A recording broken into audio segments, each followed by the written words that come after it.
Kaloka Itech, Kim Chiu asar talo kay Meme Vice Ganda at sa iba pang mga co-host.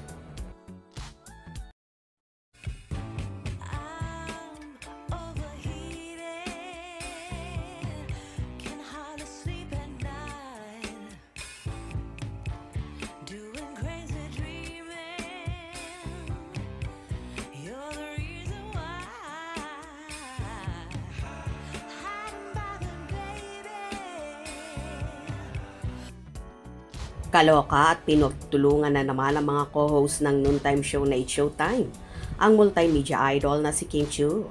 Sobrang ganda kasi ng outfit ni Chinita Princess kung saan aakalain mong si Jennie Kim, ang K-pop star na hinahangaan ng dalaga at miyembro ng Blackpink. Naka-miniskirt nga si Kimi with matching red boots, kaya naman inokray na mga kasamahan lalong higit ni Meme Vice Ganda. Ayon kay Vice, umaasa pa naman kami sa'yo na yung boots mo, pang superhero. Tawang-tawa naman si Kimi at sambit naman ni Chang Ami Perez. Pinag-isipan niya yan. Sambit ulit ni Meme Vice Ganda. Pinsan ni Superman yung may-ari ng aso. Sundot naman ni Vong Navarro. Siya pala yon. Sambit ulit ni Vice Ganda. Ang ganda ng Superman. Sa pamangkin kami sa'yo, dali yung boots mo pang superhero. Actually, Wonder Woman, pula. Pinag-isipan niya yan. For today's video. Minsan ni Superman yung may-ari ng aso. Siya pala yun. Ganda ng Superman. Huwag ka lang manunod sa 4D. Bakit? Marami naman ang gandang-ganda kay Chinita Princess.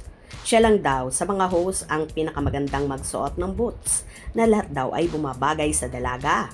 Na kahit daw ang pananamit nito lahat ay bagay. At aakalain mo raw na Barbie na ang ganda-gandang damitan. May nagsasabi pa nga na ibang fanay na dapat daw ay may hero film si Kimi na Super Kimi. Ito naman ang maganda sa actress na kahit anong pang-ookray sa kanya ng kanyang mga kasamahan ay hindi siya napipikon. Bagkos tinatawanan niya na lang at in fairness naman, lahat nga ay bagay sa dalaga. Correct. Lahat ng sinasabi ng mga fans na ito na tila lalong bumabata at gumaganda si Kim na para bang teenager. Iba talaga kapag in love at alagang Paulo Avellino yarn. Kaya mas lalo mong kakikitaan si Chinita Princess ng pagiging fresh at blooming. Halata mo ring ganadong-ganado lalong magtrabaho kasi nga inspired. Alam niya kasi na hatid sundo siya ng actor kaya naman lalong nagpapaganda ang ating prinsesa. Tama ba ako doon? Hope you enjoyed.